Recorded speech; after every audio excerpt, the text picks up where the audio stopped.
I wonder if Anthony Albanese is looking even more closely now at an early election for safety's sake. Now, we've already had Anthony Albanese reshuffle his ministry. That was on Sunday to hide a couple of the obvious failures, the Immigration Minister, Home Affairs Minister, and he put firemen like Tony Burke in the hot spots to deflect, criticism. Today, this inflation figure, that might give Albanese another reason to go earlier rather than later. Yes, the inflation figure was higher, but not so high that the Reserve Bank will raise interest rates next week. That's my guess. But after that, as Terry McCrann was saying, who knows? The Reserve Bank could actually, it might cut interest rates before Christmas, but it could also instead raise them if inflation doesn't come down soon. And if it did that, I suspect that would kill this government at the election. Join me as the political panel on a Wednesday. Michael Costa, former New South Wales Labor Treasurer, and Cameron Milner, former Chief of Staff to Labor leader Bill Shorten, now Director of GXO Strategies. If you've got a fire you want put out, go to Cameron.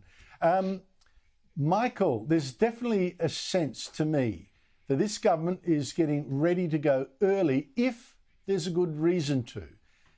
Is the fear of a hike in interest rates before Christmas that reason to go early?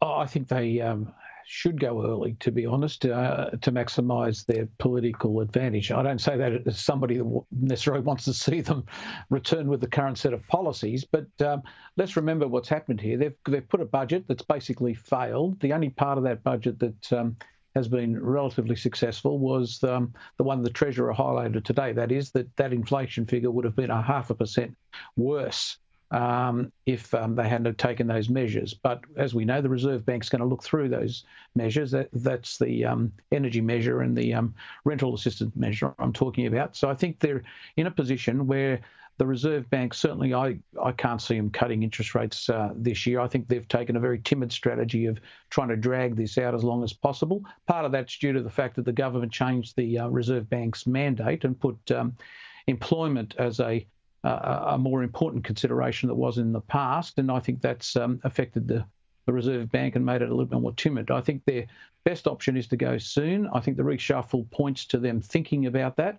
I think today's figure was, in a sense, a relief. It could have been worse, but the underlying figure was only marginally better. I know the Treasurer is running around saying how good it was, but the overall figure was obviously high. So, if I was one of their strategists, I'd be saying as soon as we can get a position where it's to our advantage before the end of the year, I'd be going, because who knows what's going to happen next year. Most of this inflation, let's be clear, is internally driven. And as you said with Terry McCrann, there's about $40 billion worth of additional spending that's going to come into the system over the next quarter and beyond. So, yes, I think I would be planning to go as soon as I could. Well, you've been one of those strategists, Cameron, a Labor strategist. What would you expect? I think Albo's looking for every excuse to go to the polls as quickly as possible, because crumbling below him are all his primary numbers.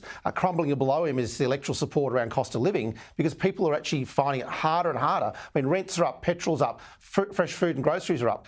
That can only get worse for Labor, Andrew. So I think Albo's cleared the decks with a reshuffle and will go to the polls as soon as he possibly can on the thinnest of excuses. Because remember, this guy took the voice vote from 60-40 in favour to 60-40 against in 6 short months. So he's not a great campaigner. So he'll want to go as quickly as he humanly can. Andrew?